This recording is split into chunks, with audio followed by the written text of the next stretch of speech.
Sometimes desperation leads us down paths we never imagined, and sometimes those paths reveal secrets that powerful people spent decades trying to bury forever. When Sarah Mitchell signed the papers for that abandoned farmhouse in the dead of winter, shivering from more than just the cold, she had no idea that her last $750 would unlock one of the most carefully guarded mysteries in American political history. The dusty attic she would discover held more than just cobwebs and forgotten furniture. It contained documents that 3 presidential administrations had worked tirelessly to keep hidden from the public eye. Before we jump back in, tell us where you're tuning in from. And if this story touches you, make sure you're subscribed, because tomorrow I've saved something extra special for you. Sarah Mitchell sat in her rusted Honda Civic, staring at the dashboard display that seemed to mock her with its cruel precision. The digital readout showed exactly $752.16, the sum total of her remaining assets after the marketing firm where she'd worked for 12 years had collapsed in scandal. Just 18 months ago, she'd been managing million-dollar campaigns for Fortune 500 companies, living in a downtown Burlington loft and planning her retirement portfolio. Now, at 41, she was counting quarters from her car's cup holder to buy gas. The financial implosion had been swift and merciless. When news broke that her firm's CEO had been embezzling client funds through offshore accounts, the company's stock became worthless overnight. Sarah, who had foolishly kept most of her savings in company shares, a decision her financial advisor sister had warned her against countless times, watched her net worth evaporate within hours. The subsequent investigation froze all company assets, including the promised severance packages that might have softened the blow. For 6 months, she had survived on unemployment benefits while sending out hundreds of resumes. The marketing industry, once her playground, had become a closed door. The scandal had tainted everyone associated with the firm, and in the age of instant Google searches, her name was forever linked to financial fraud she had nothing to do with. When the unemployment ran out, she sold everything she could. The designer furniture, the art collection she'd carefully curated, even her grandmother's pearl necklace, just to keep a roof over her head. That roof disappeared last week when her landlord, tired of partial payments and promises, had served her with an eviction notice. With winter approaching and her options exhausted, Sarah found herself doing something she never thought possible. Searching online listings for the cheapest properties in Vermont, willing to trade city life for any form of shelter she could afford. The email had arrived like a whisper of hope in her darkest hour. The subject line read simply, "Foreclosure auction, starting bid $750, must sell immediately." The property listing was sparse on details. A Victorian farmhouse in Millbrook Valley, 70 miles from Burlington, abandoned since 2009 when the previous owner died without heirs. The single grainy photograph showed a snow-covered structure that looked more haunted than habitable, but at that price, Sarah couldn't afford to be particular. She had called the county clerk's office, half expecting the listing to be a scam or a typo. The tired voice on the other end had confirmed the details with bureaucratic indifference. The Harrington place? Yeah, it's been sitting empty for years. Bank finally got around to foreclosing. Minimum bid is $750 because that's what's owed in back taxes. Auction's tomorrow morning at 10, but between you and me, honey, I doubt anyone else will show up. That house has a reputation. Sarah hadn't asked what kind of reputation. She couldn't afford to care about ghost stories or structural damage when the alternative was sleeping in her car through a Vermont winter. The next morning, she drove the 70 miles to Millbrook Valley, her car protesting with every pothole on the increasingly deteriorated roads. The county courthouse was a modest brick building that had seen better decades, its American flag snapping in the bitter November wind. The auction room was nearly empty.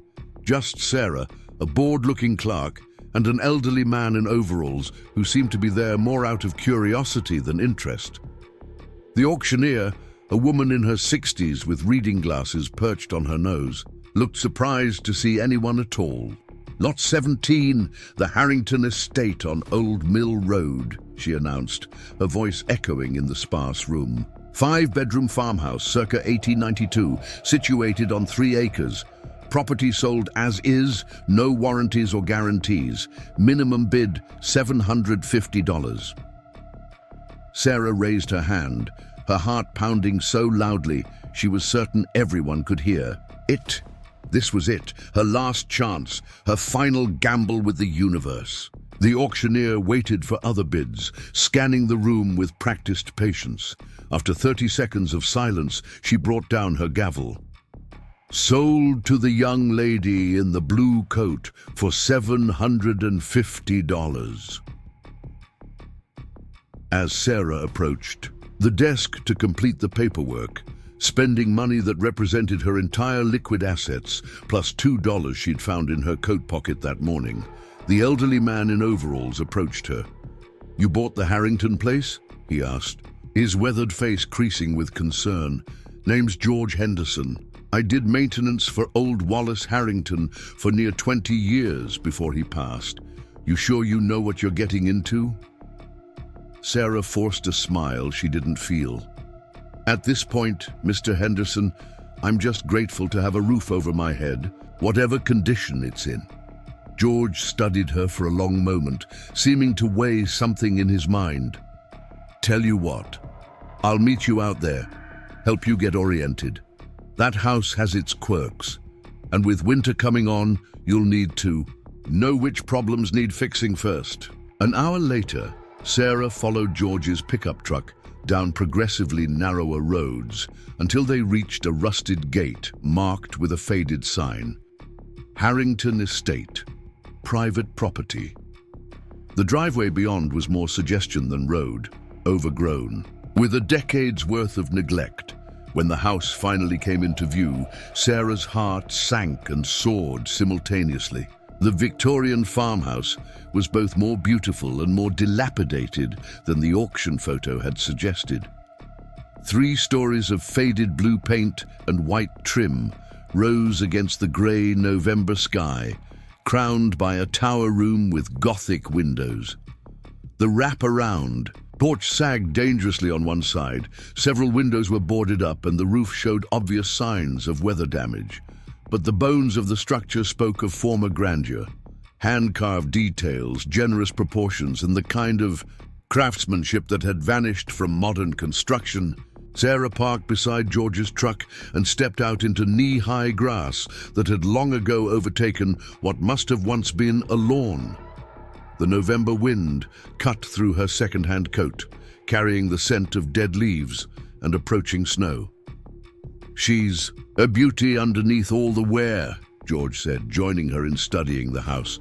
"Wallace loved this place, though toward the end he barely left that attic room up there." He pointed to the tower. "Spent his last years up there with his books and papers, only coming down for supplies. Got stranger and stranger, talking about things that needed protecting, secrets that couldn't fall into the wrong hands." Sarah looked at him sharply. "What kind of secrets?" George shrugged, but his eyes held something back. Wallace was a historian, taught at the State University before he retired, specialized in presidential history, particularly the lesser-known aspects. In his final years, he claimed he'd discovered something that would, as he put it, fundamentally alter our understanding of American political history. But he never published anything, never shared what he'd found. Most folks thought he'd gone a bit soft in the head. They approached the front door, George producing a large iron key from his pocket. Kept this all these years, figured someone would need it eventually. The bank never bothered changing the locks. The door opened with a protest of rusty hinges, revealing an entrance hall that took Sarah's breath away, despite its current state. A sweeping staircase dominated the space, its carved banister still elegant beneath layers of dust. To the left, pocket doors opened into what must have been a formal parlor, To the right, a library with built-in bookshelves reaching to the 12-foot ceiling. Everything was draped in dust cloths and shadows, but the potential was undeniable. Water and electricity were shut off years ago, George explained as they moved through the first floor. Plumbing's probably shot, and you'll want to check the foundation before winter really sets in. But structurally, she's sound. They built these old houses to last.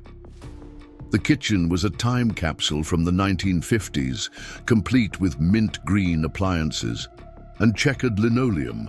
A thick layer of dust covered every surface, and mouse droppings suggested current residents of the four-legged variety. Sarah mentally calculated repair costs, wondering how she would manage even basic necessities with just $2.16 to her name.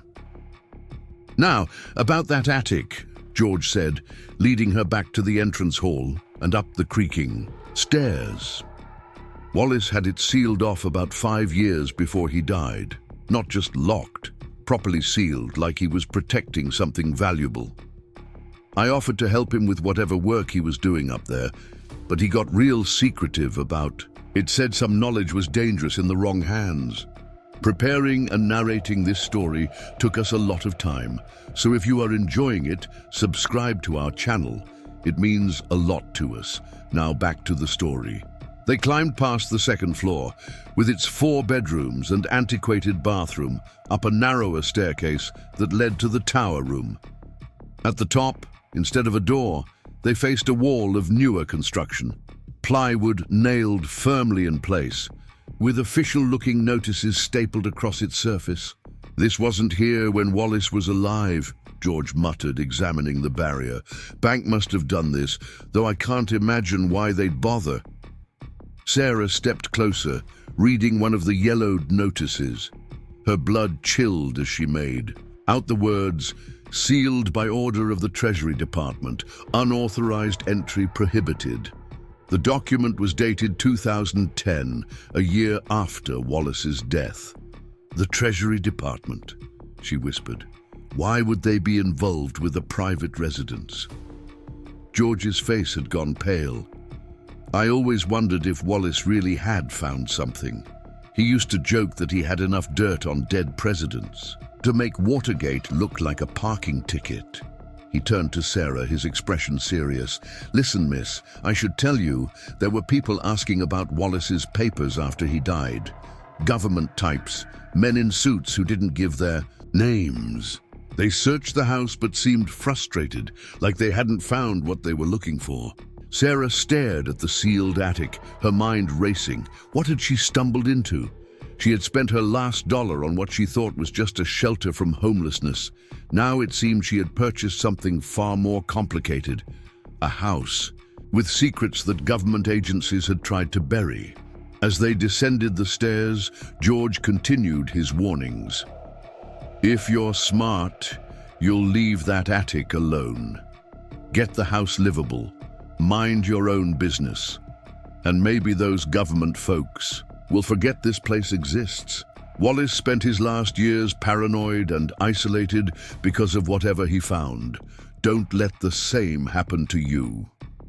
But Sarah's marketing background had taught her to recognize opportunity when it knocked, even if that knock came with federal warnings. She thanked George for his help, accepted his offer to return tomorrow with some basic tools, and watched his truck disappear down the overgrown driveway. Then she turned back to study her new home, her eyes drawn inexorably to the tower room with its sealed entrance. As the November sun began to set, casting long shadows across the neglected property, Sarah made her first decision as the owner of the Harrington estate. She would get the house habitable, fix the urgent problems, secure shelter for the winter, but she would also find out what Wallace Harrington had discovered. Whatever was in that attic had been worth sealing away with federal authority. In her current situation, with nothing left to lose, that kind of secret might be exactly what she needed. She spent that first night in her car, parked in the driveway of her new home, wrapped in every piece of clothing she owned. Through the windshield, she could see the tower room silhouetted against the starry sky. its Gothic windows like eyes, keeping watch over long-buried secrets. As she drifted into an uncomfortable sleep, Sarah couldn't shake the feeling that her desperate purchase had set something significant in motion, something that connected a dead historian, presidential secrets, and government cover-ups in ways she couldn't yet imagine. The next morning brought the season's first snow, delicate flakes settling on the overgrown grounds and highlighting the house's Victorian details like lace trim. Sarah woke stiff and cold, her breath fogging in the car's interior. She had 36 hours before she had to vacate her apartment in Burlington. 36 hours to make at least one room of this house livable. But as she stepped out into the pristine snow, her eyes were drawn once again to the tower room, where secrets waited behind federal seals and decades of silence. The Burlington moving truck arrived at precisely 7 the next morning, its diesel engine announcing itself long before it appeared through the morning fog. Sarah had managed 4 hours of fitful sleep in the Harrington house's parlor, using moving blankets as makeshift bedding and her winter coat as a pillow.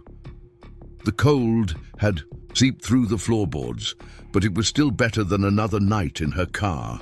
As the movers began unloading her few remaining possessions, a mattress, a card table, 2 folding chairs, and several boxes of essentials, George Henderson's pickup truck pulled into the driveway. He wasn't alone. A younger man in his 30s climbed out of the passenger side, carrying a toolbox that looked older than he was. "Morning, Miss Mitchell," George called out, his breath visible in the frigid air. "This is my nephew Tommy. He's good with electrical and plumbing. Figured you could use the help getting the basics running." Tommy offered a shy smile and a work-roughened "and." "Uncle George says you bought the old Harrington place. Brave woman or crazy, maybe both." Sarah couldn't argue with either assessment. In the clear light of morning, the house's problems seemed even more daunting. Frost had formed intricate patterns on the inside of the windows, suggesting serious insulation issues. A steady drip from somewhere in the walls spoke of plumbing problems that would only worsen as temperatures dropped. "Let's prioritize," George suggested, surveying the situation with experienced eyes. "Tommy can check the electrical panel, see if we can get power restored. I'll look at the furnace. If it hasn't been maintained in 15 years, we're in for a challenge. You focus on getting your things inside and picking which room you want habitable first." As the men dispersed to their tasks, Sarah directed the movers to place her mattress in what had once been the library. The built-in bookshelves would provide some insulation from the wind, and the room's smaller size might make it easier to heat. The movers worked quickly, clearly uncomfortable in the decaying house, and were gone within an hour, leaving Sarah alone with her meager possessions in a house that suddenly felt impossibly large. "Good news and bad news," Tommy announced, emerging from the basement with cobwebs in his hair.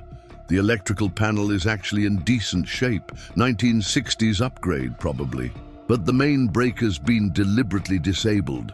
Not just turned off. Someone removed components. It's like they wanted to make sure nobody could easily restore power." George appeared behind him, shaking his head. "Furnace is shot. Hasn't been serviced since Wallace died, and mice have nested in the ducts. You're looking at $5,000 minimum for a new system." $5,000. Sarah felt the number like a physical blow. She had exactly $2.16 to her name, and her first Social Security check wouldn't arrive for another 2 weeks. "What about space heaters?" she asked, trying to keep desperation from her voice. "Just to get through the immediate future?" "Can't run heaters without electricity," Tommy pointed out. "But I might be able to jerry-rig something temporary with the electrical panel. It won't be up to code, but it'll keep you from freezing while you figure out permanent solutions." As Tommy returned to the basement, George pulled Sarah aside. "There's something else you should know about Wallace and this house. After he sealed off that attic, he got paranoid about utilities. said they could be used to monitor someone, track their activities. He installed some unconventional systems, solar panels hidden in the old barn. A generator buried under the woodshed might still be functional if we can find them. Sarah's marketing instincts tingled. He was that worried about surveillance? George nodded grimly. The semester before he retired, Wallace was teaching a course on presidential secrets, focusing on the gaps in official records, the discrepancies between public statements and private actions. Then suddenly, mid-semester, he cancelled the entire course, told students it had been suggested that he focus on less controversial subjects. He retired the next month and moved out here permanently. A loud bang from the basement was followed by Tommy's triumphant shout. Moments later, a single bulb flickered to life in the entrance hall. "Got it!" he called up. "It's temporary and probably illegal, but you've got power to the essential circuits. Just don't run everything at once, or you'll trip the whole system." Nardi, with electricity partially restored, the house felt marginally less hostile. Sarah set up her camping stove in the kitchen and managed to heat water for instant coffee.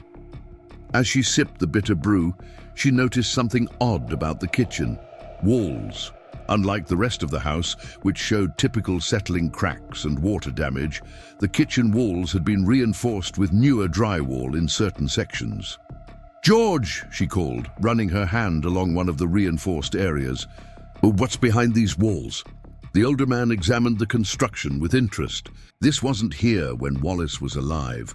Looks like someone did renovation work after his death. He knocked on the wall, listening to the sound. "Definitely hollow behind here.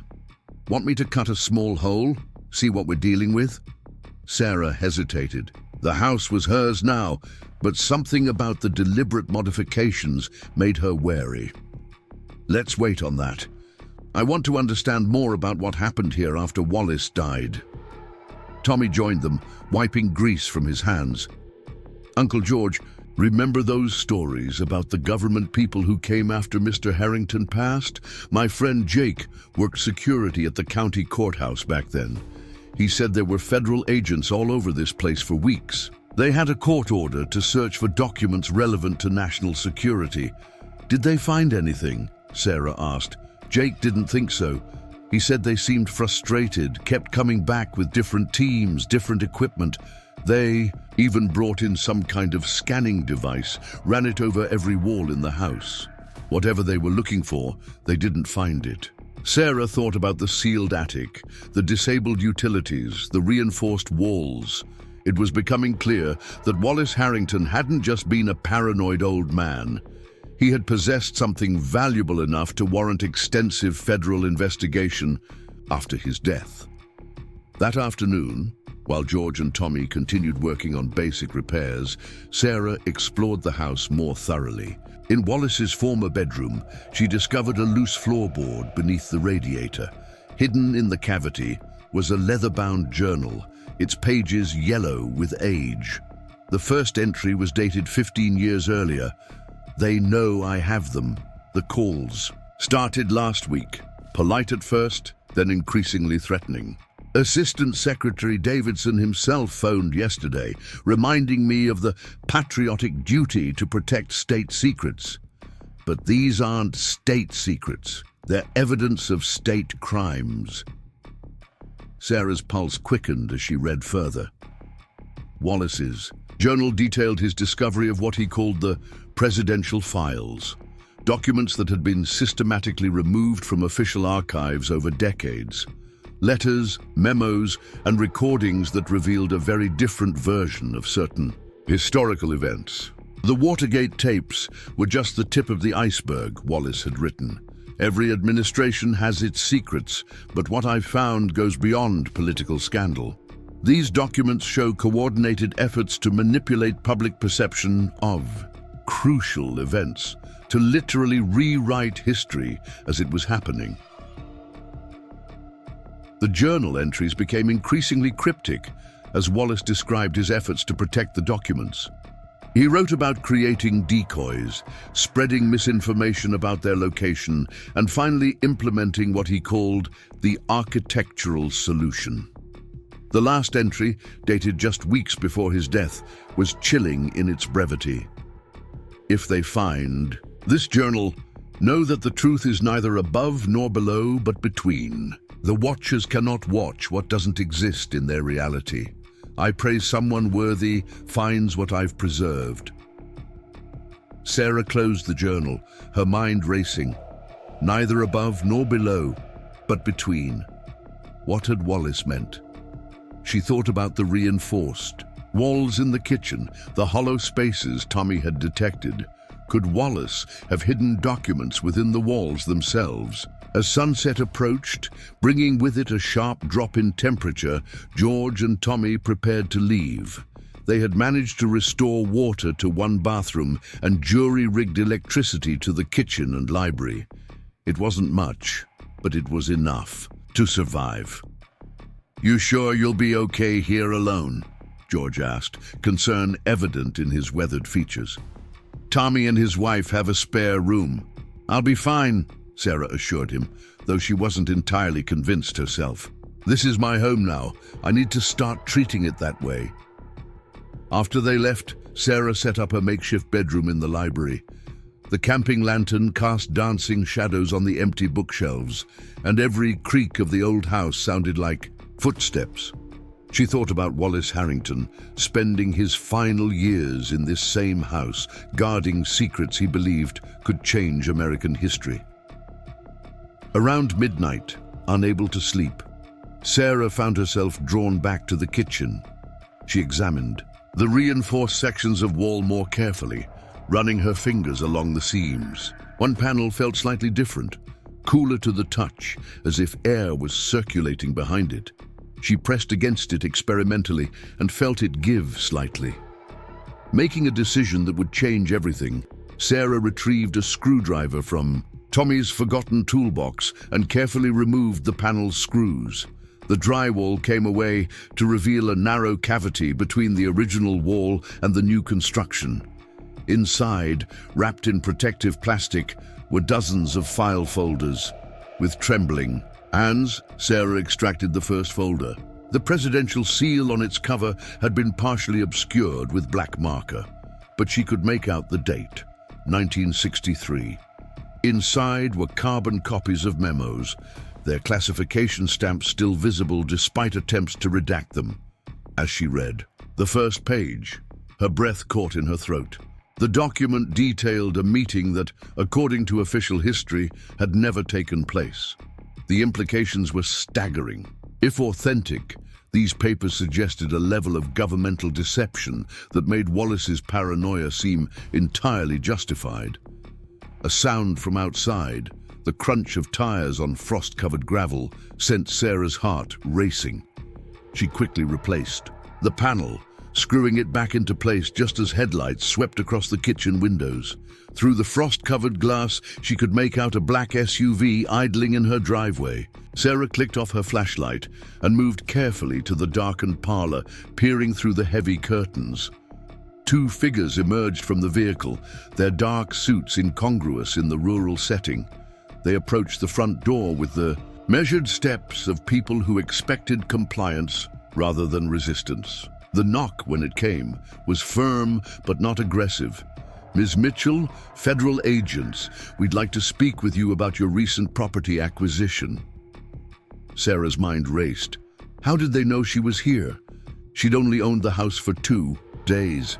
More importantly, how did they know about the documents she'd just discovered? Unless they didn't, unless this was routine surveillance triggered by the property transfer. She made her way to the door, turning on the porch light before opening it. The two agents, a middle-aged man with graying temples and a younger woman with sharp, alert eyes, displayed their credentials with practiced efficiency. "I'm Agent Harrison. This is Agent Cole," the man said. "Department of Treasury, Historical Assets Division. We understand you've purchased the former Harrington property." "That's right," Sarah replied, trying to project more confidence than she felt. though I'm not sure what the Treasury Department would want with an abandoned farmhouse." Agent Cole smiled, but it didn't reach her eyes. Wallace Harrington was a person of interest to several federal agencies. His research touched on sensitive, historical matters. We're simply following up to ensure that any materials he might have left behind are properly handled. "At midnight?" Sarah questioned. Harrison's expression remained neutral.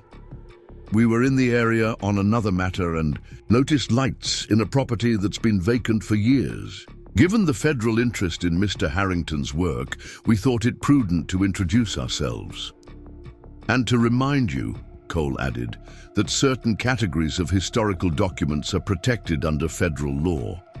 Possession of classified materials, regardless of how they're acquired, can carry serious penalties."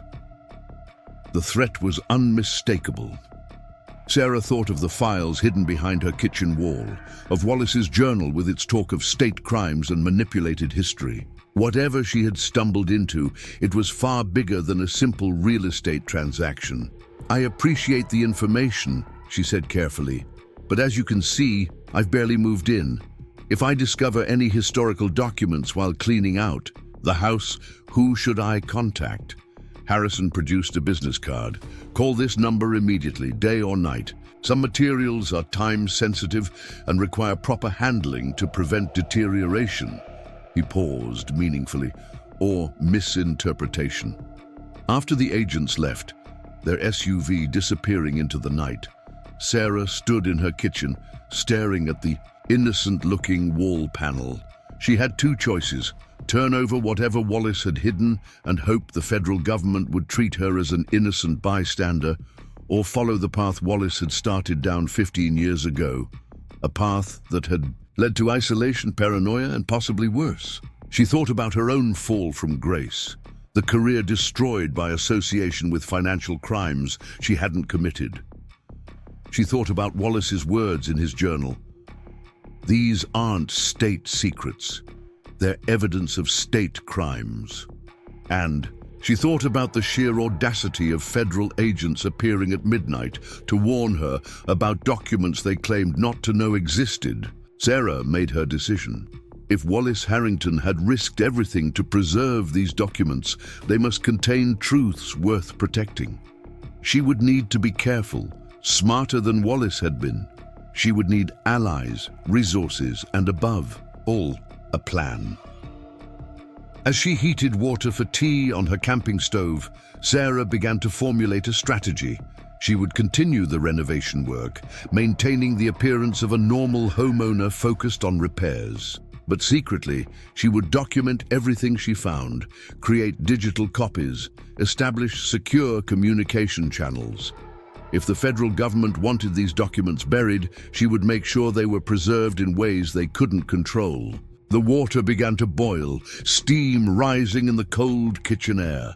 Through the window, Sarah could see the tower room silhouetted against the starlit sky. Whatever secrets it held behind its federal seals, she would uncover them. But first, she had 28 file folders hidden in her kitchen wall, each one potentially containing evidence that could, as Wallace had written, fundamentally alter understanding of American political history. Sarah poured her tea and opened Wallace's journal again, studying his cryptic final entries, neither above nor below, but between. The kitchen walls had been one hiding place, but she suspected there were others. The house itself had become a puzzle box, its architecture modified to protect truths that powerful people wanted forgotten.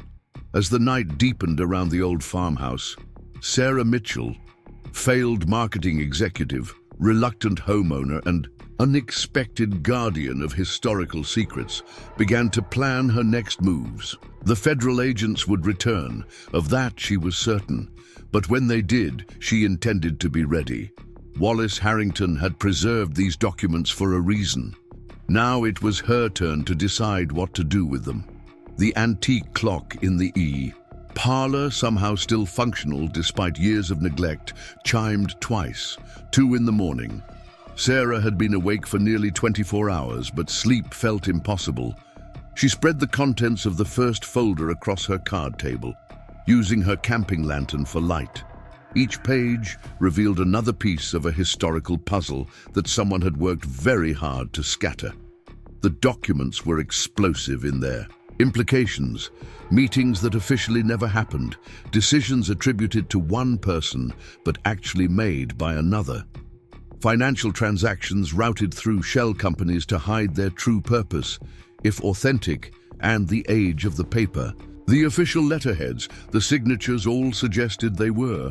These files documented a pattern of deception that spanned multiple presidencies. The morning brought an unexpected visitor. Sarah was examining the documents by the grey dawn light, filtering through the kitchen windows when she heard footsteps on the front porch.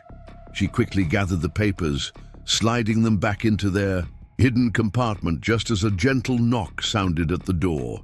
Through the peephole, she saw a woman in her 60s, silver hair pulled back in an elegant bun, wearing a wool coat that had seen better days. She clutched a covered dish and looked more like a concerned neighbor than a federal agent. "Hello?" Sarah called through the door.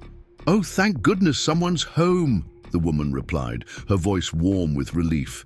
"I'm Eleanor Whitfield. I live about 2 miles down Old Mill Road.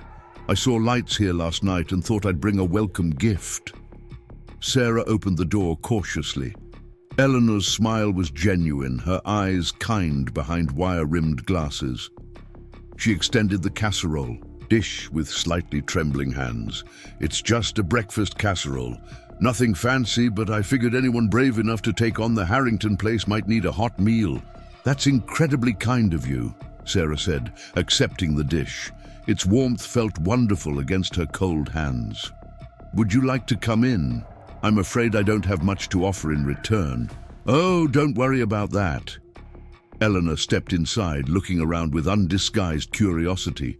"My goodness, it's like stepping back in time. I haven't been inside since Wallace, well, since before." "You knew Wallace Harrington?" Eleanor settled into one of Sarah's folding chairs with the ease of someone accustomed to making herself at home. Everyone in Millbrook Valley knew Wallace, though few knew him well. He used to give lectures at the library before he became reclusive, brilliant man, fascinating theories about presidential history. Sarah poured hot water for tea, using her camping stove. "What kind of theories?" "Oh, Wallace believed that official histories were sanitized versions of the truth. He used to say that every president had 2 legacies, the public one preserved in textbooks and the private one buried in classified files. He claimed he had proof that several major historical events happened quite differently than we were taught."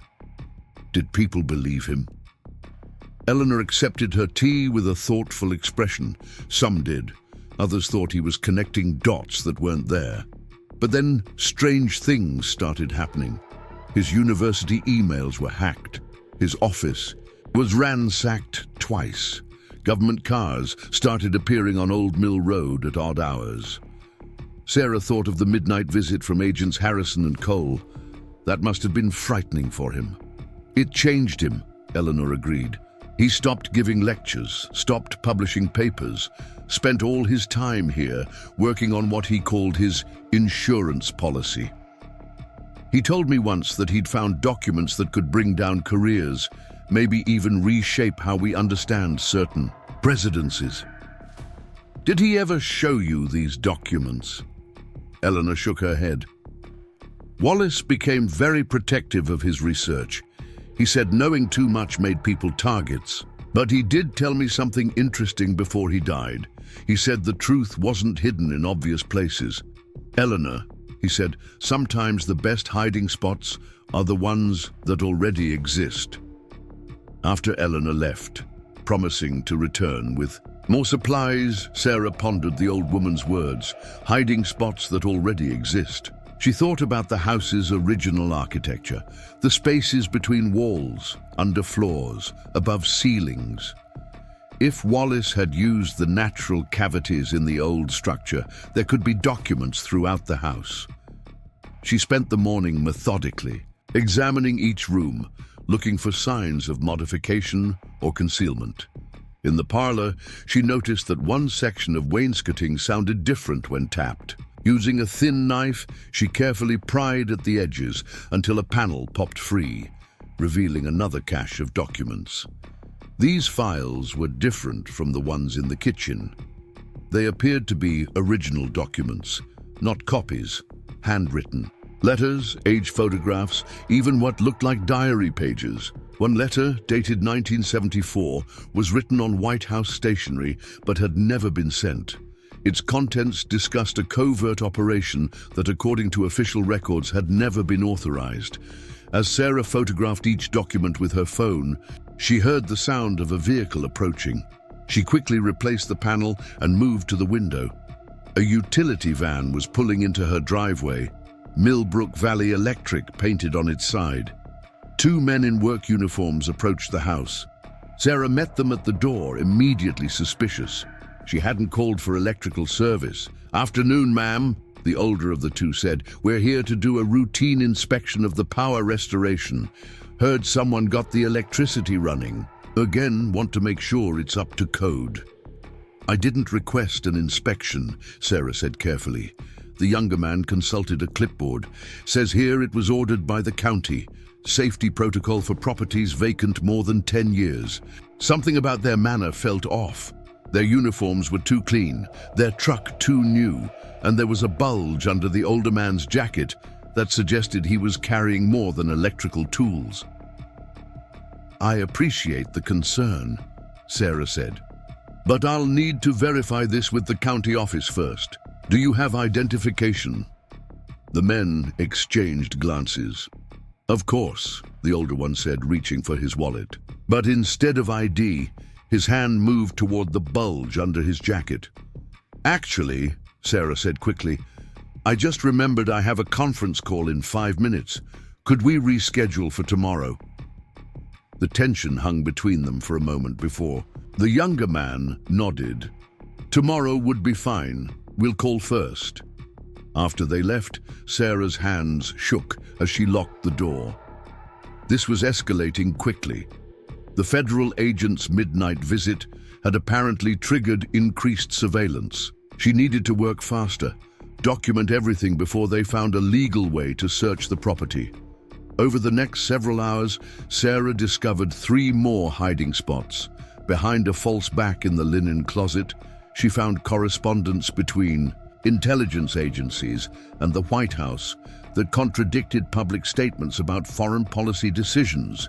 Under a loose floorboard in the master bedroom were financial records showing secret payments to foreign officials. And in the attic, crawl space, not the sealed tower room, but the smaller attic above the second floor, she discovered perhaps the most damaging cache yet. These documents detailed a systematic effort to destroy evidence related to what appeared to be multiple constitutional violations. Memos discussed sanitizing official records, managing witnesses, and controlling the narrative around events that had shaped modern American politics. If authentic, they revealed a pattern of deception that transcended party lines and administrations. As darkness fell, Sarah's phone battery died. She had been photographing documents for hours, creating a digital record that she would need to secure somehow. The house had no internet connection, and driving to town to use public Wi-Fi seemed risky given the surveillance. She was lighting her camping lantern when she heard it, the distinct sound of footsteps above her head. Someone was in the sealed, a tower room. Sarah froze, listening intently. The footsteps were methodical, moving slowly across the floor above. How was that possible? The tower room had been sealed by the Treasury Department, the entrance blocked by plywood and official notices. Then she remembered Wallace's journal entry, "The watchers cannot watch what doesn't exist in their reality." What if the sealed Entrance wasn't the only way into the tower room. Moving carefully to avoid creaking floorboards, Sarah made her way to the second floor. The footsteps continued above her, now accompanied by what sounded like furniture being moved. In the ceiling of the hallway, she noticed something she hadn't seen before. A small access panel painted to match the ceiling, nearly invisible unless you knew to look for it. Standing on a chair, Sarah pushed at the panel. It lifted easily, revealing a narrow crawl space that led toward the tower. The footsteps stopped immediately. "I know you're up there," Sarah called out, trying to keep her voice steady. "This is private property. I've already called the police." Silence. Then a voice, female, elderly, and surprisingly familiar. "Sarah? Is that you, dear?" "It's Eleanor." Sarah's mind raced. Eleanor Whitfield, the kindly neighbor who had brought her breakfast, was somehow in the sealed tower room. "Eleanor, what are you doing up there?" "Oh, thank goodness it's you.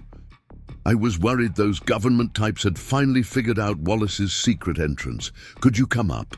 There's something you need to see." Against her better judgment, Sarah pulled herself into the crawl space.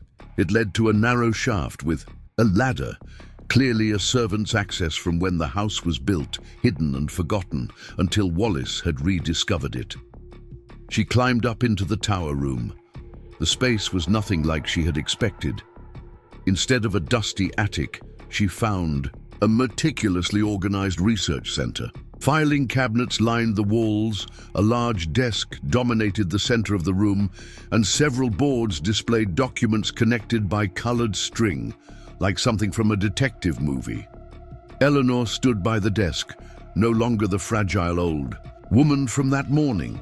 Her posture was straighter, her eyes sharp with intelligence.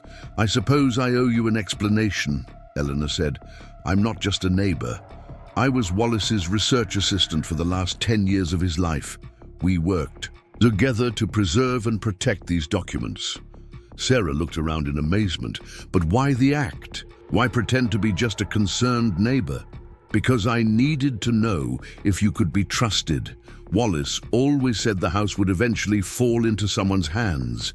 We prepared for that eventuality, but we had to be sure the new owner wouldn't immediately turn everything over to the authorities. The documents in the walls. Decoys. Important, yes, but not the core collection. Those were meant to be found to satisfy casual searchers or to test the intentions of whoever discovered them. The real treasure is here." Eleanor gestured to the filing cabinets. 40 years of evidence, meticulously documented and cross-referenced. Not just presidential secrets, but a pattern of institutional deception that goes back decades. Wallace didn't just collect documents, he built a case. A case for what? For the truth, about how power really works in this country, about the gap between what citizens are told and what actually happens behind closed doors. Eleanor pulled out a thick folder. This, for instance, documents a secret agreement between political parties to suppress certain information, regardless of who was in power. They competed publicly but cooperated privately to maintain the system. Sarah sank into a desk chair, overwhelmed. "Why are you showing me this?" "Because Wallace is gone and I'm 73 years old. Someone needs to carry this forward. Your arrival wasn't random, Sarah. We've been watching you too. Your background in communication, your experience with corporate corruption, your current situation. You're uniquely positioned to understand what we've uncovered and to know what to do with it." The federal agents who visited? No. Something's here, but not what or where. They've been circling for years, but Wallace was clever. He created layers of misdirection, false trails, decoy documents. They suspect, but they can't act without evidence, and they can't get evidence without revealing what they're looking for. Sarah stood and walked to one of the boards, studying the web of connections. What did Wallace plan to do with all this? He was working on a book, Not just an exposé, but a carefully documented academic work that would be impossible to dismiss as conspiracy theory. He died before he could finish it, but his notes are complete.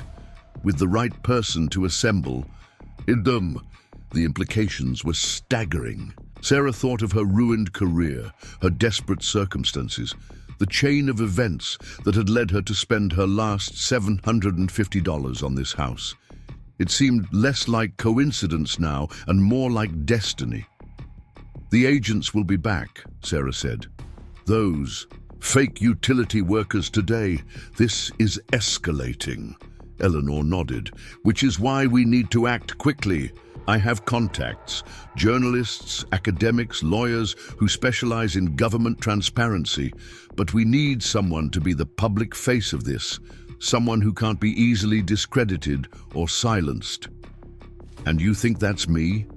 A failed marketing executive who's literally homeless except for this house? I think you're someone with nothing left to lose and everything to gain." Wallace used to say that the truth needs a champion who can't be bought or intimidated. Your current circumstances, strange as it sounds, make you ideal. Sarah turned back to the documents, her mind racing. This morning she had been worried about basic survival, heat, food, shelter. Now she was being asked to take on a role that could put her at odds with powerful government interests. "What about the sealed entrance?" she asked. "The official notices?" Eleanor smiled. "Theater. Wallace arranged for those before he died, made sure the authorities would think they'd successfully sealed off the room. The real entrance was always this one, known only to us. As far as the government knows, this room is empty and inaccessible. But they're watching the house." "Yes, but they're watching for someone trying to break into a sealed room, not for someone who's already inside it. And I've been very careful. I only come at night, only when I'm certain I'm not followed."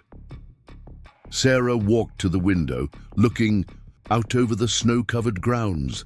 In the distance, she could see the lights of Millbrook Valley. Somewhere out there, federal agents were probably planning their next move, unaware that their target was already one step ahead. "If I do this," she said slowly, "if I help finish what Wallace started, what happens then?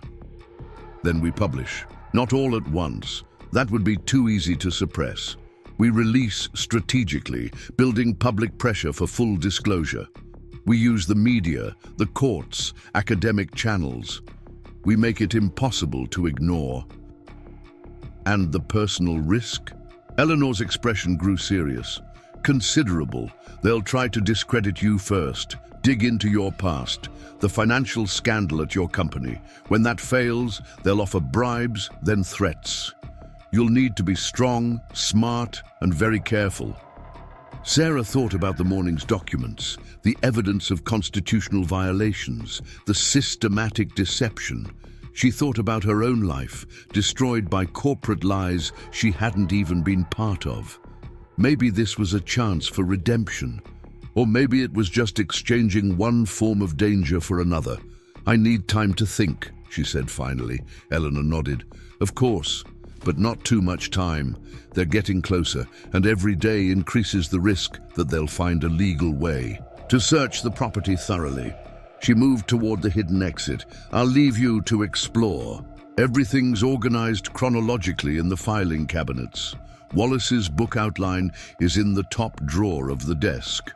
When you're ready to leave, make sure the panel's properly sealed. And Sarah?" "Yes?" "Whatever you decide, thank you for not immediately calling the authorities when you found the first documents. Wallace would have appreciated that." After Eleanor left, Sarah spent hours examining the room's contents. The scope of Wallace's research was breathtaking. He had documented patterns of deception across multiple administrations, revealing how certain practices transcended political parties. There were secret agreements, hidden financial transactions, covered-up scandals, and evidence of coordinated efforts to mislead the public on matters of national importance. The book outline was equally impressive. Wallace had planned a 1,200-page academic work, complete with footnotes, citations, and reproductions of key documents. It wasn't a sensationalist expose, but a scholarly examination of how American democracy actually functioned behind the democratic facade. As dawn approached, Sarah made her way back through the hidden passage, sealing the entry panel carefully. Her mind was made up. She had come to Millbrook Valley with nothing but desperation. Now she had purpose. But first, she needed to prepare.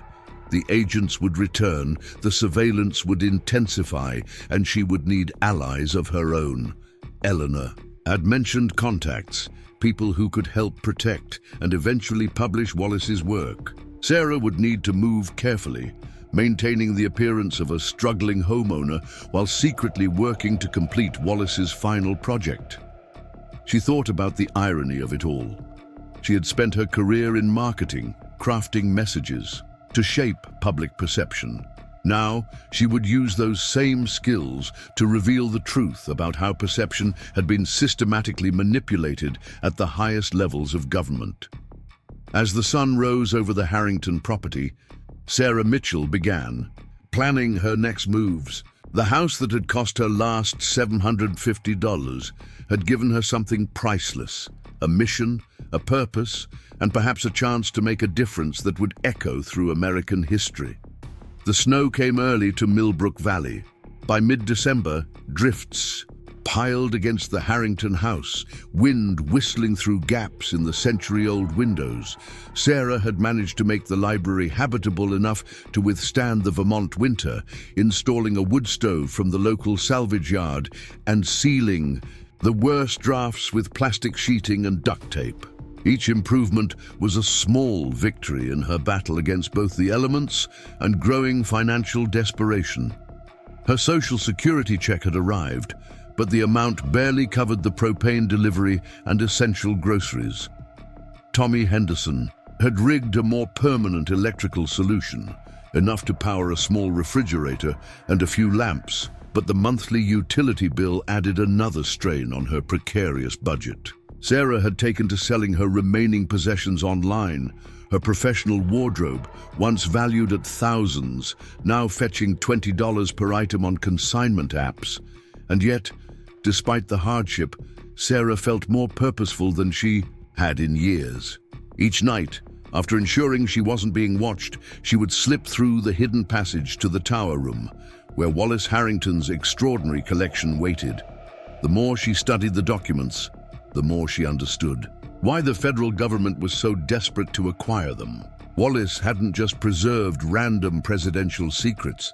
He had methodically documented a pattern of constitutional violations and public deceptions spanning 7 administrations. The documents revealed an institutional culture of manipulation, where incoming presidents were essentially inducted into ongoing operations that the public was never meant to know about. Party affiliations mattered little.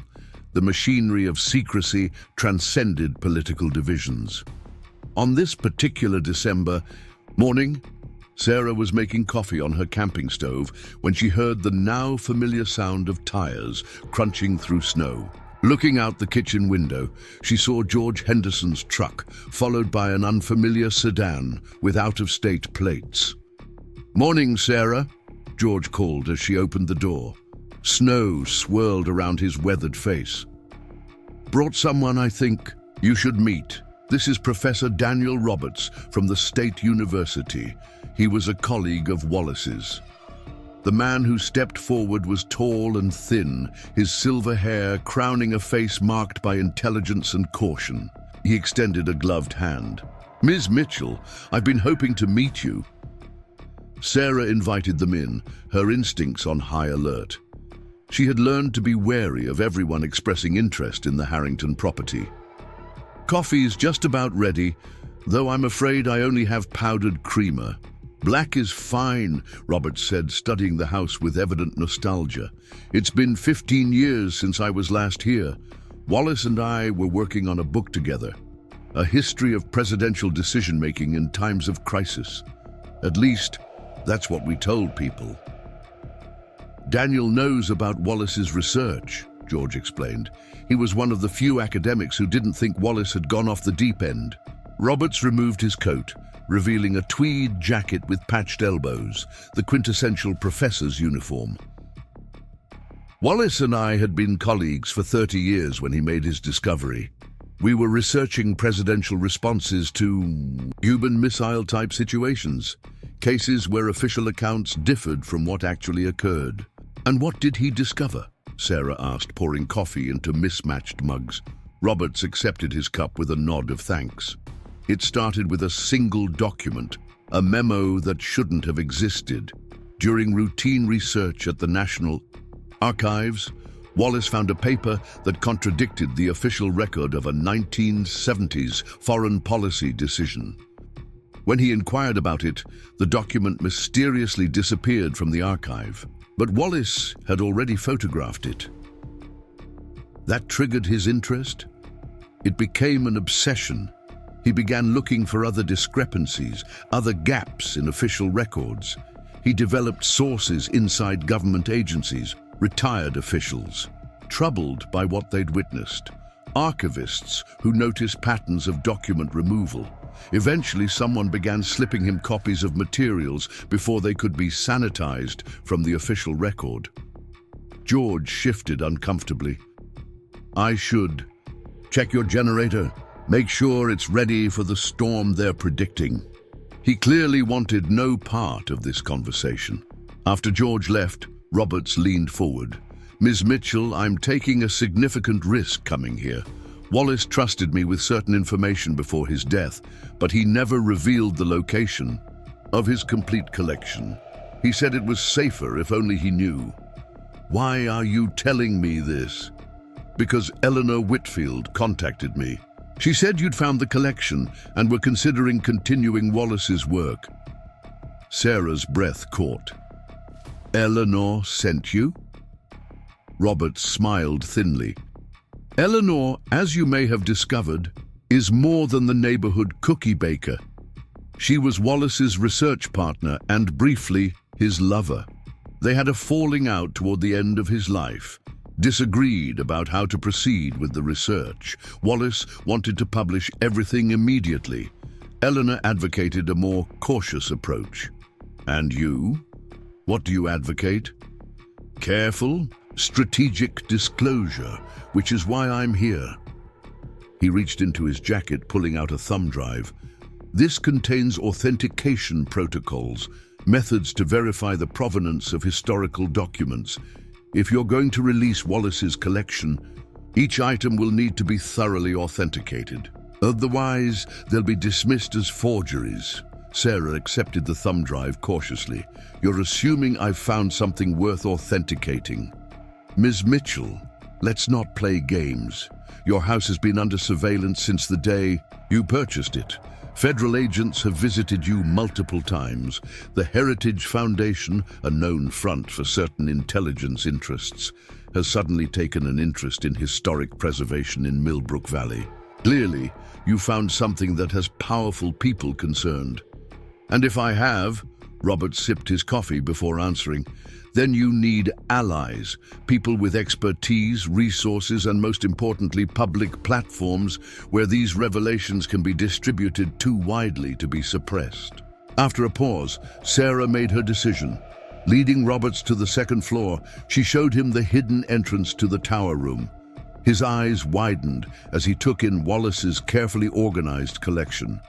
"My God," he whispered, running his fingers over a file labeled Executive Discretion Programs, 1969-1974. He actually did it. All these years, I thought maybe he was exaggerating the extent of what he'd found. For the next several hours, Roberts examined the collection, occasionally exclaiming at particularly significant documents. His expertise proved immediately valuable. He could contextualize items Sarah hadn't fully understood, explaining their significance within larger historical events. "This memo," he said, holding up a paper from the 1980s, essentially proves that Congress was deliberately misled about covert operations in 3 countries. The official testimony explicitly denied these programs existed, but here's the authorization, signed by the president himself. As afternoon shadows lengthened across the snow outside, Roberts finally sat back, his expression grave. This is even more significant than I imagined. Wallace didn't just collect evidence of individual wrongdoing, he documented a systematic subversion of constitutional checks and balances. This reveals a shadow governance system operating alongside the visible one.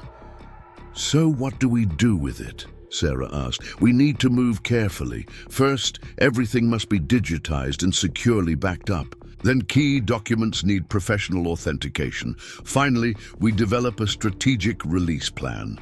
He glanced toward the window. But we need to hurry. I was followed on my way here, not obviously, but definitely followed. They'll know. I've met with you, which means they'll suspect I've seen the collection. Who are they exactly? Robert smiled grimly. That's the million-dollar question. Not just one agency or department. This involves too many administrations, too many operations. My guess is an informal coalition of interests, united by a common desire to keep these secrets buried. As they discussed next steps, Sarah heard the front door open. George's familiar footsteps approached, accompanied by another set. Too late. She realized they hadn't resealed the hidden entrance. Sarah, George called from below, Agent Harrison is here. Says he needs to speak with you. Roberts paled. Federal agent? Treasury Department, supposedly. He's visited twice. Before. They quickly descended, sealing the passage behind them. Agent Harrison stood in the entrance hall, snowflakes melting on the shoulders of his dark overcoat. His eyes narrowed slightly at the sight of Roberts. Professor Roberts, what a surprise. Agent Harrison, still with Treasury? The 2 men stared at each other with the wary recognition of old adversaries. Ms. Mitchell, Harrison said, turning to Sarah, I need to speak with you, alone. Anything you have to say can be said in front of my guests, Sarah replied firmly. Harrison's jaw tightened. Very well.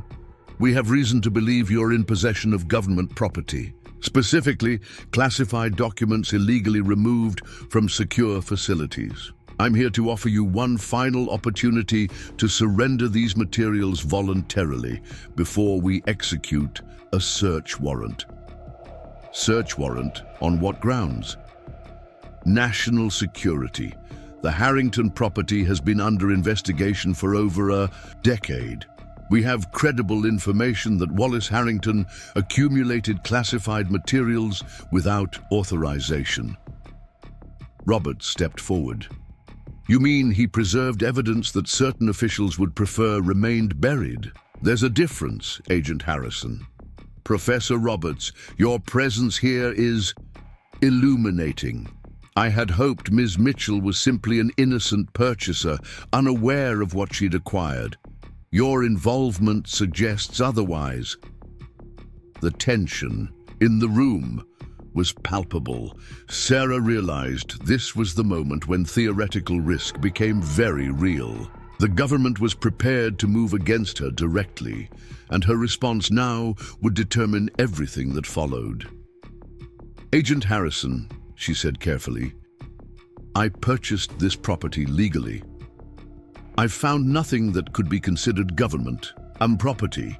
If Wallace Harrington left personal papers or research materials, those would be private property, not subject to seizure. That distinction depends on the nature of the materials, Ms. Mitchell. Documents don't cease being government property simply because someone removed them without authorization. Perhaps not, Roberts interjected, but proving government ownership requires identifying specific documents which would confirm their existence. A rather circular problem, wouldn't you say? Harrison's expression hardened. We'll proceed with the warrant tomorrow morning. I suggest you cooperate fully. Good afternoon. He turned and left, the door closing firmly behind him. George looked between Sarah and Roberts, his discomfort evident. "I didn't know he was coming. He was waiting at the end of the driveway when I came out to check on my truck." "It's not your fault," Sarah assured him, "but we need to move quickly. They'll be back tomorrow with a warrant." After George departed, promising to return before the search team arrived, Roberts paced the library like a caged animal. "We need to get the most critical documents out tonight. Not all of them, that would be suspicious, but enough to preserve the core evidence." "And go where?" "My car is the only transportation, and they're undoubtedly watching the property. Eleanor has a place, a cabin about 20 miles from here, accessible by snowmobile trails. They won't expect that. I'll call her." As darkness fell, the predicted storm arrived in earnest. Wind howled around the old house, driving snow against the windows in horizontal sheets. Sarah and Roberts worked frantically in the tower room, selecting the most crucial documents and preparing them for transport. Eleanor arrived just after 9, driving an ancient Jeep modified for deep snow. She entered through the back door, bringing the scent of cold and wood smoke with her. "The storm is our friend tonight," she announced. "Visibility's down to 20 feet, perfect cover." Sarah was struck again by how different this Eleanor was from the kindly neighbor who had first appeared at her door. This woman moved with purpose and efficiency, her eyes sharp and evaluating. "Daniel," Eleanor acknowledged Roberts with a nod that suggested complicated history. "I see you've finally been admitted to the inner sanctum." "Wallace was right," Roberts replied simply, "about everything." "Yes, he usually was." She turned to Sarah. "We have about 2 hours before the storm peaks.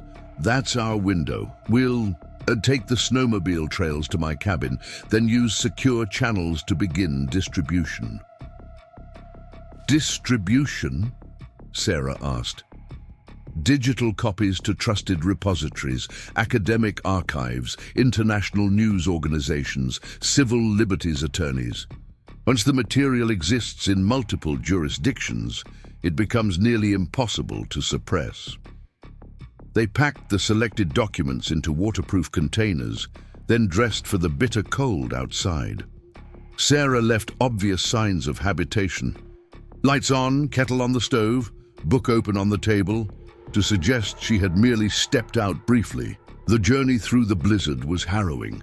Eleanor led on a vintage snowmobile, with Sarah riding behind her and Roberts following on a second machine. The headlights barely penetrated the swirling white darkness, and several times they nearly veered off the narrow trail into deep drifts. Eleanor's cabin proved to be a well-equipped research outpost, disguised as a rustic hunting lodge.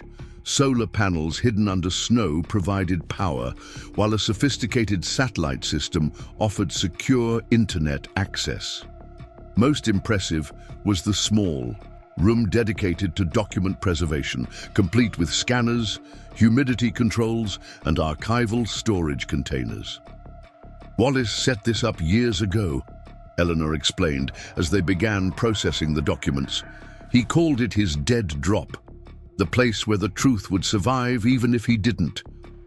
Working through the night, they digitized hundreds of pages, carefully cataloging each item with metadata about its origin and significance. Roberts provided historical context, while Eleanor handled the technical aspects of secure storage and transmission.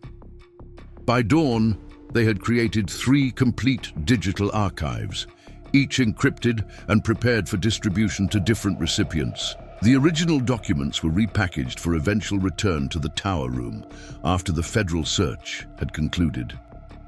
"Now comes the hard part," Eleanor said, watching the sunrise paint the snow-covered landscape in pink and gold. "Sarah, you need to return to the house before they arrive with their warrant. You need to be there, calm and cooperative, while they search for what isn't there. And if they find the hidden room?" "They might," Roberts admitted. "But without the core documents, all they'll find is Wallace's research materials, nothing explicitly classified or provably government property." It will raise their suspicions, but provide no actionable evidence. And what about you two? Eleanor's expression was resolute. We activate our network. Academic contacts will quietly authenticate the digital copies. Legal experts will prepare for the inevitable attempts to suppress publication. Journalists will begin investigating the key revelations, building supporting evidence. The government will come after you directly, Roberts warned Sarah. Threats, intimidation, perhaps even criminal charges based on stretched interpretations of espionage laws. They'll try to destroy your credibility, paint you as a conspiracy theorist or opportunist. I lost everything once already, Sarah said quietly. My career, my reputation, my financial security, all gone because I was associated with corruption I had no part in. Maybe this is why, so I'd have nothing left to lose when this moment came. Eleanor nodded approvingly. Wallace always said the truth needed a champion with clean hands and a steady heart. I think he'd be pleased it turned out to be you. The return journey was less dangerous, but more tense. The storm had passed, leaving crystalline blue skies and pristine white landscape that offered no concealment. Sarah kept expecting to see federal vehicles, but the rural roads remained empty, save for a few local trucks clearing snow. George's pickup was parked in front of the Harrington house when she arrived, smoke rising from the chimney. He'd come, early as promised, to ensure she wasn't alone when the federal agents arrived. "Everything okay?" he asked as she stamped snow from her boots in the entrance hall. "You look like you haven't slept." "I'm fine," Sarah assured him, though her body ached with exhaustion and tension. "Just walked out to check the property boundaries after the storm." George didn't look convinced, but didn't press further. "They'll be here soon. 6 vehicles just passed through town, heading this way. Sheriff James called to give me a heads up." Sarah made fresh coffee and straightened the library, trying to project calm normalcy. Inside, her mind raced through contingencies. What if they found the tower room entrance? What if they had technology that could detect the recent removal of documents? What if they arrested her on the spot? The federal search team arrived with paramilitary precision. 3 SUVs and a technical van established a perimeter around the property, while Agent Harrison approached the front door with 4 additional agents and a document holder containing the warrant. "Ms. Mitchell," he said, when Sarah opened the door, "we have a federal warrant to search these premises for classified government documents illegally removed from secure facilities." He handed her the paperwork. "We'll need you to remain on site, but stay out of our way." The search was methodical and comprehensive. Teams with specialized equipment examined every room, scanning walls for hidden cavities, removing floorboards, and disassembling furniture. They paid particular attention to the kitchen, where Sarah had originally found documents hidden in the walls. George stayed with Sarah in the library, which had been searched first and then designated as their waiting area. A female agent remained with them, ostensibly for security, but clearly monitoring their conversation. By mid-afternoon, Sarah could tell from the agent's body language that frustration was setting in.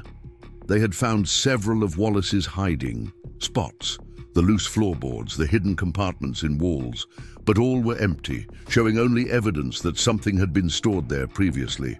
Then came the moment she had been dreading, a shout from the second floor. "Sir, we found something!" Harrison rushed upstairs, followed by several agents. Sarah's heart pounded as she heard movement directly above the hidden entrance to the passage. They had found it. 20 tense minutes passed. Sarah could hear drilling, then the sound of plywood being removed. More footsteps, flashlight beams visible through the ceiling cracks as they entered the tower room. When Harrison returned to the library, his expression was complex, part triumph, part frustration. Ms. Mitchell, we've discovered a concealed room containing research materials related to classified government activities. I'm going to ask you directly, have you removed any documents from that room since taking possession of this property? Sarah met his gaze steadily. I didn't even know the room existed until your team found it just now.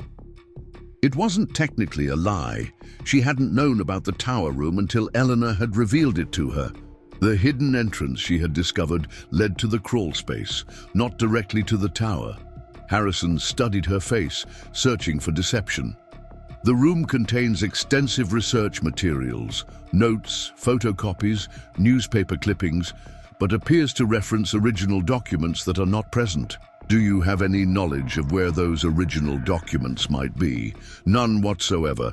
As I said, I wasn't aware of any hidden room. For hours more, the search continued. The technical van turned out to contain equipment for document recovery, detecting trace evidence of papers that had been present, capturing residual ink impressions from writing surfaces. But without the original documents themselves, these efforts yielded only fragments of information, nothing conclusive or actionable. As evening approached, the search team began packing up their equipment. Harrison issued final instructions, placing seals on the tower room entrance and the kitchen hiding spots. Ms. Mitchell, he said before departing, the absence of classified materials doesn't end our investigation. We believe you've deliberately removed evidence prior to our search. That would constitute obstruction of justice, possibly espionage, depending on the nature of the materials. That's a serious accusation with no evidence, Sarah replied. I purchased this property as a residence, nothing more. Whatever Wallace Harrington may have collected has nothing to do with me. We'll see. Harrison handed her another document. This is a preservation order. You're legally prohibited from removing anything further from this property without federal authorization. We'll be maintaining surveillance. After the federal agents departed, George finally allowed his tension to show. Jesus, Sarah, what have you gotten yourself into? They think you're hiding government secrets. Not me, Sarah pointed out. Wallace, I'm just the unlucky person who bought his house. George wasn't fooled. You disappeared last night in a blizzard right before a federal search. I'm not stupid. Sarah sighed, too exhausted for pretense. George, the less you know, the safer you are. Trust me on that. I looked up to Wallace, you know. He taught local history at the community center before he went. George made a circling gesture near his temple. Everyone thought he'd lost his mind with those conspiracy theories. Now I'm wondering if he was the only sane one. History is written by the victors, Sarah quoted, or in this case, rewritten by those who control the archives. That night, after George left, Sarah collapsed onto her mattress, the strain of the past 24 hours crashing over her like a wave. The house seemed eerily quiet after the day's invasion. Through the library window, she could see a vehicle parked at the end of the driveway. The promised surveillance, not even attempting to be subtle. Her phone buzzed with a text from an unknown number. Phase 1 complete. Stand by for Phase 2. Eleanor, presumably, using their pre-arranged code. The core documents were safe, being authenticated and prepared for strategic release. Now came the waiting game, and likely increased pressure on Sarah herself. She didn't have to wait long. The next morning brought a different kind of visitor, a journalist from the Burlington Free Press, seeking comment on allegations that she had been involved in her former employer's financial scandal. Though Sarah hadn't been implicated in any wrongdoing, the article published the following day strongly suggested otherwise, painting her as a disgraced executive hiding from justice in rural Vermont. Character assassination, Roberts explained, when he called from a secure line. Classic tactic. They're laying groundwork to discredit anything you might reveal, make people question your motives, your truthfulness. 2 days later, Sarah's bank notified her that her accounts were being audited for suspicious activity. The small hardware store where she'd applied for a part-time job suddenly withdrew their offer, the owner apologetically mentioning concerns from other customers. The pressure expanded beyond bureaucratic channels. While shopping for groceries in Cedar Falls, Sarah noticed people watching her, conversations stopping when she approached. Someone had begun spreading rumors, turning the community against her. Only the Hendersons stood firmly by her side. George brought firewood and mechanical assistance, while his wife Jenny delivered home-cooked meals and moral support. Tommy continued maintaining the electrical system, refusing payment despite his own family's tight budget.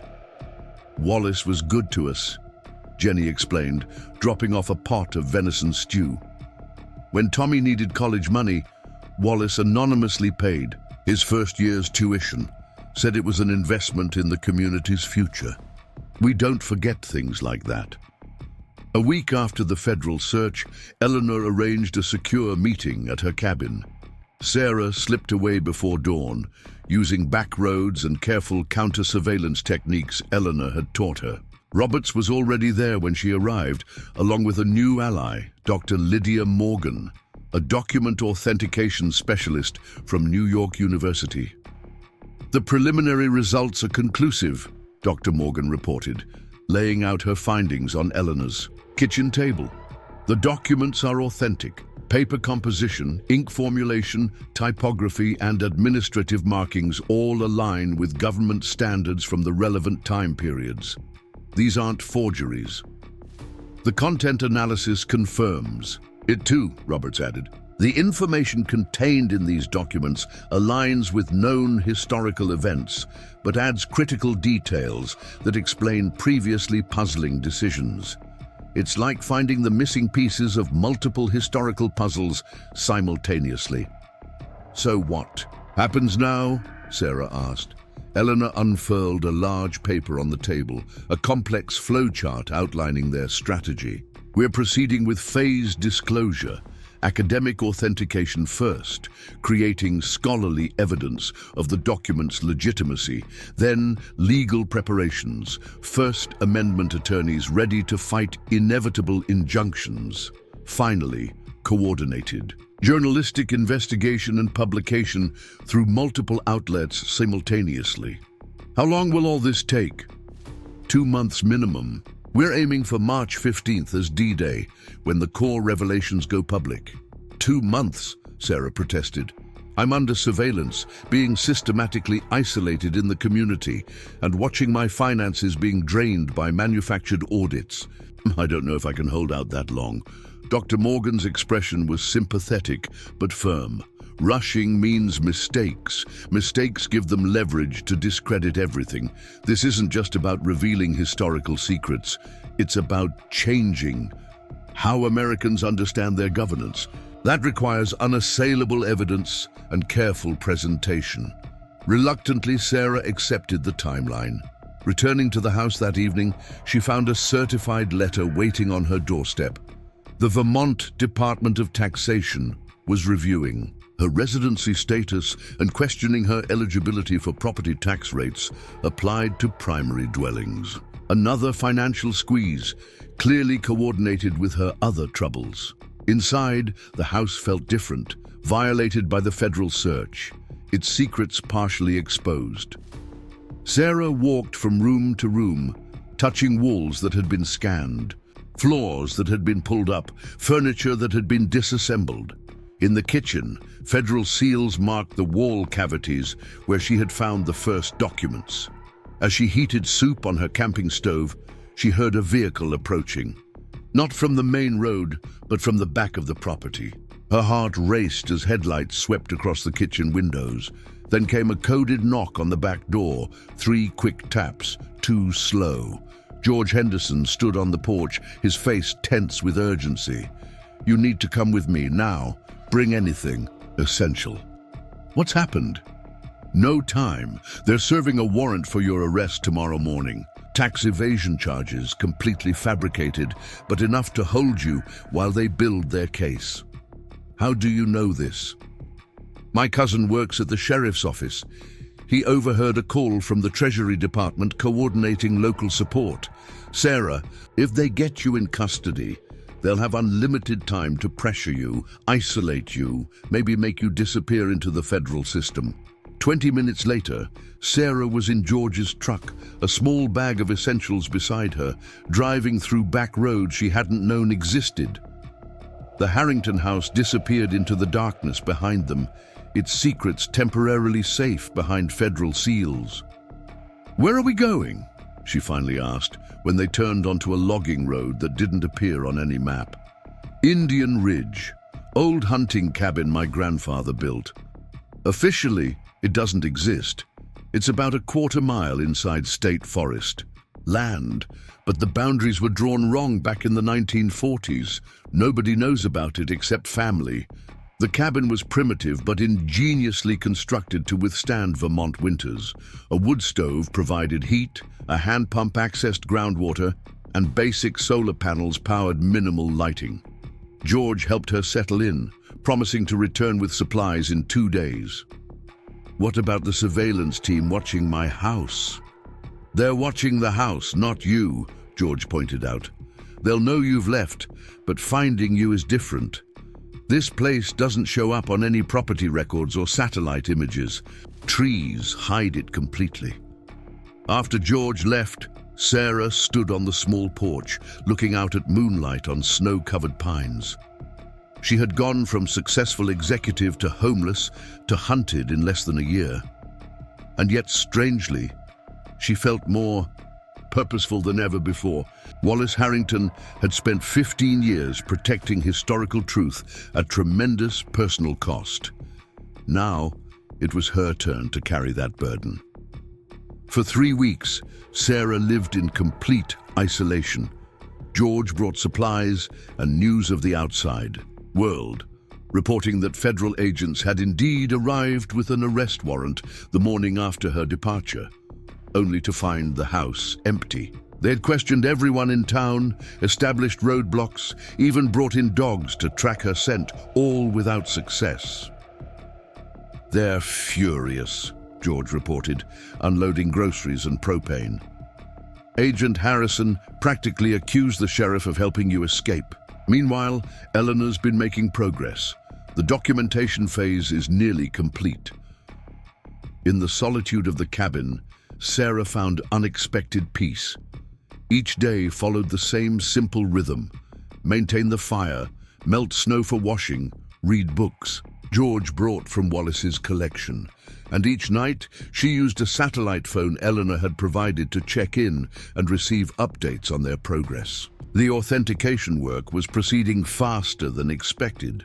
Dr. Morgan had assembled a team of experts, historians, archivists, forensic document analysts, who worked in isolation from each other, each verifying different aspects of the collection without knowing the full context. This compartmentalization protected the overall project while creating multiple independent confirmations. Legal preparations advanced simultaneously. A team of First Amendment attorneys developed strategies for the inevitable government attempts to block publication. International legal experts established protection mechanisms in countries beyond U.S. jurisdiction, creating publication pathways that couldn't be shut down by American courts. Most importantly, journalistic partnerships were forming. Eleanor had secured agreements with 5 major news organizations across 3 continents, each committed to investigating and publishing different aspects of Wallace's findings. The decentralized approach meant that no single legal action could suppress the entire story. By early February, Sarah's isolation began to wear on her. The constant vigilance, the separation from normal life, the knowledge that she was legally a fugitive, all created a psychological burden that grew heavier with time. During one of their secure calls, she expressed this frustration to Eleanor. "I understand completely," the older woman replied, her voice crackling through the satellite. Connection. Wallace went through similar phases. The human mind isn't designed for prolonged isolation. especially when combined with the stress of knowing powerful forces are pursuing you. How did he cope? Purpose. He reminded himself daily why the sacrifice mattered. These aren't just historical curiosities, Sarah. The documents reveal systematic subversion of democratic processes, manipulation of public opinion, and deliberate falsification of historical records. Americans deserve to know how their government actually functions. But is it worth it, destroying my life for documents about events that happened decades ago? That's the question only you can answer. But consider this. Wallace believed these revelations could fundamentally reshape American governance moving forward. If citizens understand how constitutional protections have been circumvented historically, they can demand reforms to prevent similar abuses in the future. After the call ended, Sarah stood at the cabin's small window, watching snow fall through pine branches. Eleanor was right about purpose. Despite the hardship, Sarah knew she couldn't walk away. Wallace had entrusted these documents to history's judgment, and now she was their temporary guardian. The responsibility was heavy, but also profound. The turning point came in late February. Sarah was splitting firewood behind the cabin when she heard George's truck approaching earlier than expected. His expression when he emerged told her something significant had happened. "They've stopped looking for you," he announced, helping her carry the wood inside. "Federal agents pulled out yesterday. Even the surveillance team watching your house is gone." "That can't be right," Sarah said, immediately suspicious. "Why would they just give up?" "That's the interesting part. There was a fire at the National Archives facility in Maryland 3 days ago. Officially classified as an accident, but rumor has it specific collections were targeted. Materials from the 1960s through 1990s, presidential papers mainly. They're destroying evidence," Sarah realized, eliminating the original documents that Wallace's copies could be compared against. George nodded grimly. "That's what Eleanor thinks too. She called it scorched earth archiving. If they can't recover Wallace's collection, they'll destroy the originals, so his copies can't be authenticated." "But Dr. Morgan has already authenticated most of our documents." "Exactly. Which might explain why they've changed tactics. Eleanor thinks they've realized they can't silence this through normal channels. They're preparing for the revelations to become public." That evening, Sarah received an unexpected call from Daniel Roberts. "We need to accelerate the timeline," he said without preamble. "The National Archives fire changes everything. We're seeing signs of a comprehensive document destruction campaign across multiple agencies." "How soon?" 2 weeks, March 1st. The journalistic teams are already preparing their coverage, and the legal framework is in place. The only question is, are you ready to go public as the source? The question hung in the silence between them. Being publicly identified would expose Sarah to legal jeopardy, potential prosecution under espionage laws, and lifelong surveillance. Remaining anonymous might be safer, but would reduce the impact of the revelations. A nameless, faceless whistleblower was easier to discredit than someone willing to stand openly behind their actions. Wallace never got his chance to explain why he preserved these documents, Sarah said finally. He died with the world thinking he was just a paranoid old academic chasing shadows. I can't let his legacy be defined that way. Yes, I'll go public. The next day, George drove Sarah to Eleanor's cabin for what would be their final planning session before the public release. The small structure was now a hive of activity. Roberts and Dr. Morgan worked at a table covered with documents and laptops. A secure communication system had been established in what was once a bedroom, staffed by a young tech expert with multiple screens monitoring digital security. The final authentication reports are complete, Dr. Morgan reported.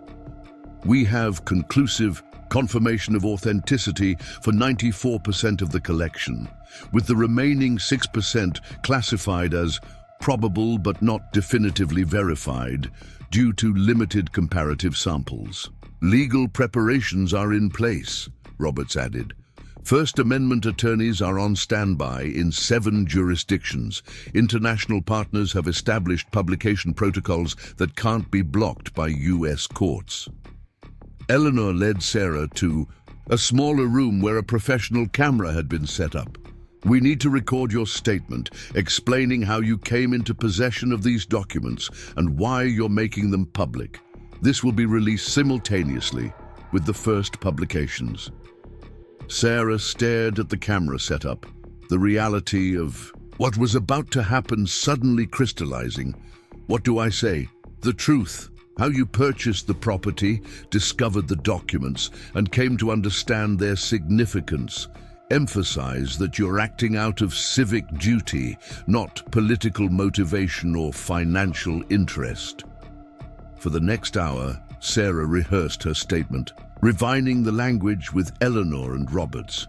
They focused on precision, avoiding any claims that couldn't be definitively proven while emphasizing the authenticated aspects of the collection. As evening approached, the team gathered for a final review of the release plan. 5 major news organizations would simultaneously publish different aspects of the revelation, each supported by authenticated documents and expert analysis. Academic partners would release technical authentication reports confirming the documents' legitimacy. Legal teams would file preemptive motions against expected government attempts to suppress publication.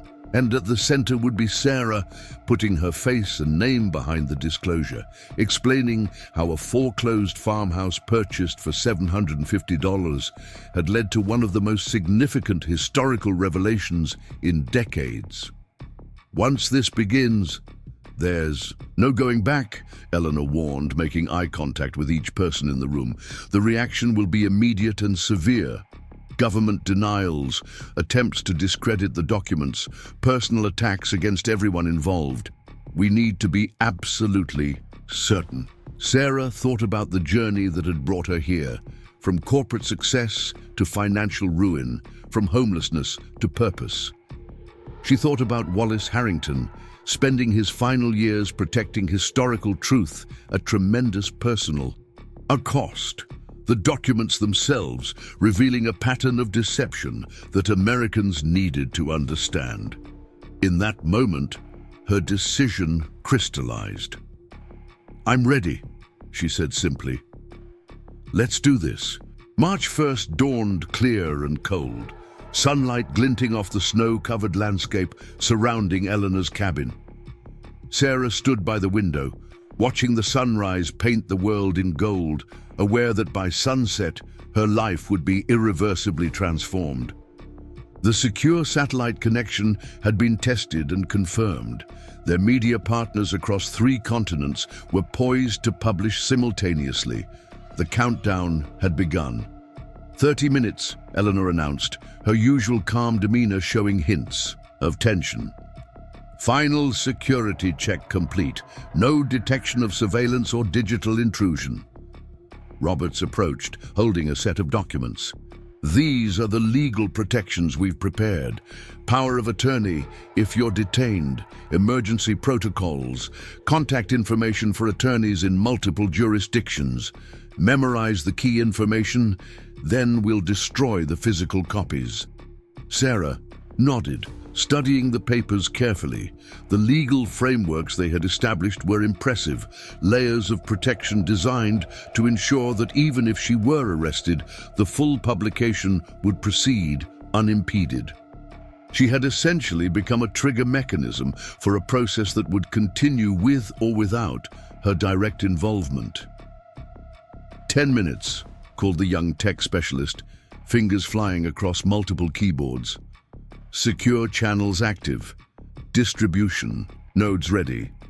Sarah moved to the camera setup where she would deliver her statement.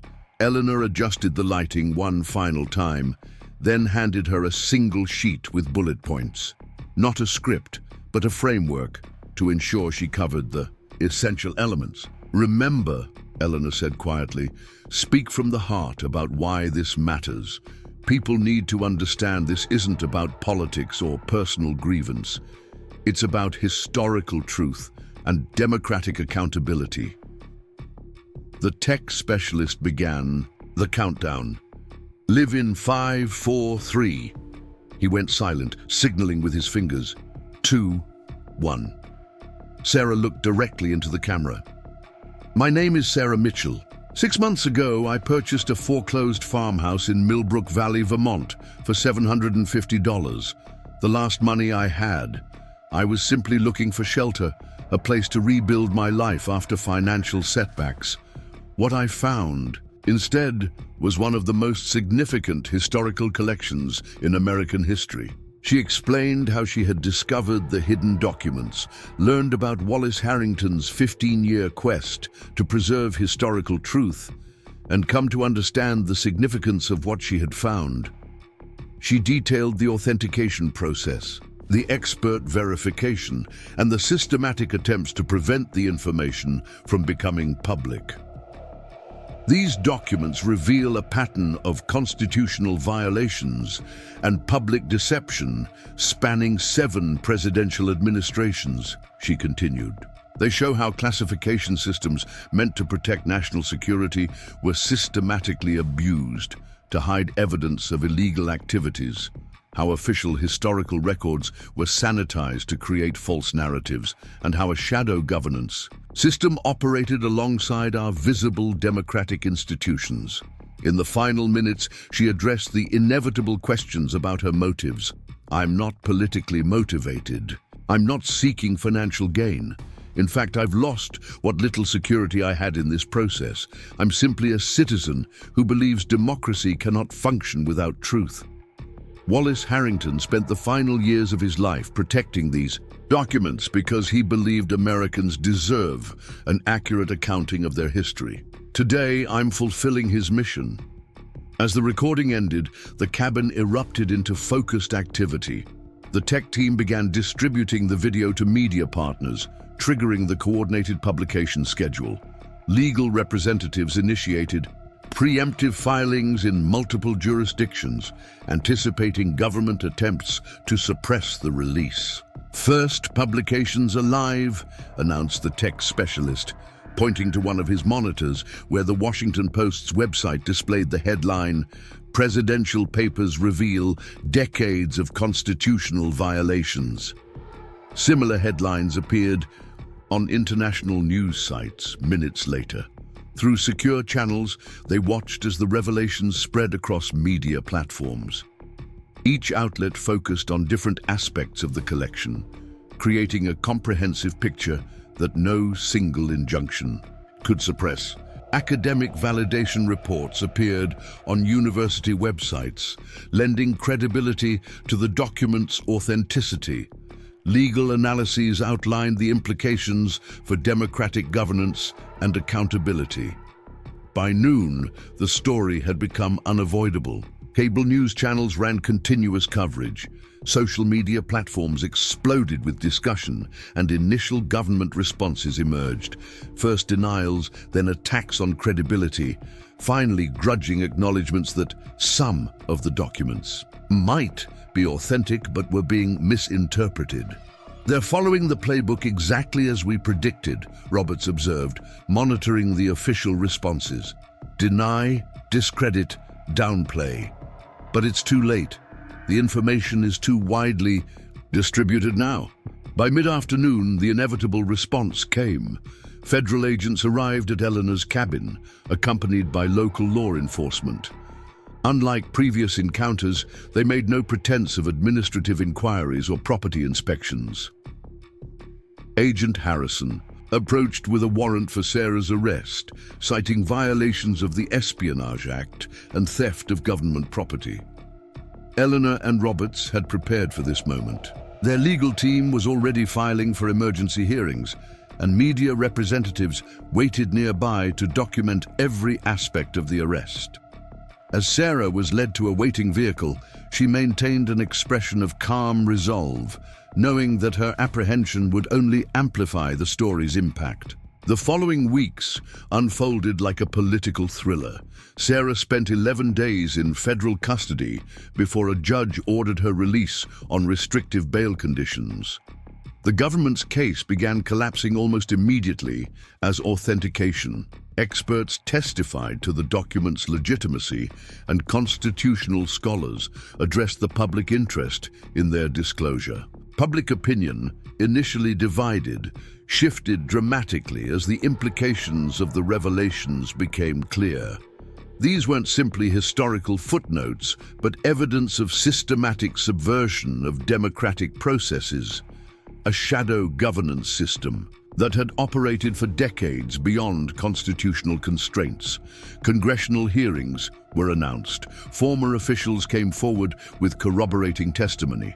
Academic institutions established research projects to analyze the full implications of what became known as the Harrington Archive.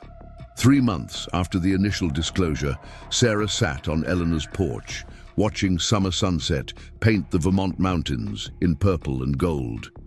The federal charges against her had been reduced, then dropped entirely as public pressure mounted. Wallace's house had been designated a historical site, protected from alteration or destruction. Most importantly, the documents themselves had been officially acknowledged as authentic, their contents now part of the historical record. Wallace would be proud, Eleanor said, joining her with 2 glasses of lemonade. Not just of the disclosure, but of how you handled yourself through all of it. Sarah smiled, thinking of how differently her life had unfolded from what she had planned. I never imagined when I bought that house that I'd end up changing how Americans understand their history. That's often how the most important journeys begin, with a simple decision made for entirely different reasons. Wallace bought that house because he wanted peace and quiet to write a conventional history book. Instead, he became the custodian of secrets that powerful people wanted buried. In the months that followed, Sarah found herself increasingly in demand for interviews, university lectures, congressional testimony. The woman who had once been desperate enough to spend her last $750 on an abandoned farmhouse had become a respected voice on governmental transparency and historical accountability. The Harrington Foundation, established with donations that flowed in after the disclosures, dedicated itself to protecting whistleblowers and advocating for reform of classification systems. With Eleanor as its research director and Sarah as its public face, the foundation worked to ensure that future government actions would face genuine public scrutiny. 1 year to the day after her fateful purchase, Sarah stood in the tower room of the Harrington House, now restored as a research center and museum. Glass cases displayed key documents from Wallace's collection, while interactive exhibits explained their historical context and significance. Visitors from across the country came to see where one of the most consequential historical discoveries of the century had been preserved against tremendous odds. Running her hand along Wallace's desk, Sarah reflected on the improbable journey that had brought her here. She had lost everything: career, savings, security, only to find something far more valuable: purpose. In saving herself, she had helped safeguard historical truth. In seeking mere shelter, she had discovered a mission. Outside, fall colors painted the Millbrook Valley landscape in russet and gold. A tour group was arriving, eager to see the house and hear its story. Sarah straightened her jacket and prepared to greet them, ready once again to explain how a foreclosed farmhouse purchased for $750 had changed not just her life, but the nation's understanding of its own history. As she descended the stairs, Sarah thought about the countless decisions, large and small, that shape our lives. How a desperate property purchase had led to historical revelation. How financial ruin had opened the door to profound purpose. The $750 that had once represented the last of her resources had purchased not just a house, but a legacy. one that would echo through American history long after she was gone.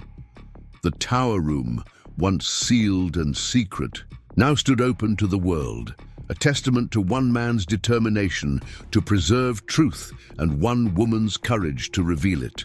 The documents it had protected had transformed from dangerous secrets to historical illumination, their power no longer in their concealment, but in their revelation. Sarah greeted the waiting visitors with a smile, ready once again to tell the story of Wallace Harrington's 15-year mission and how she had completed it. As autumn light streamed through the tower windows, illuminating faces eager to understand, she began as she always did. Welcome to the Harrington house. 6 months ago, I bought this farmhouse for $750, the last money I had.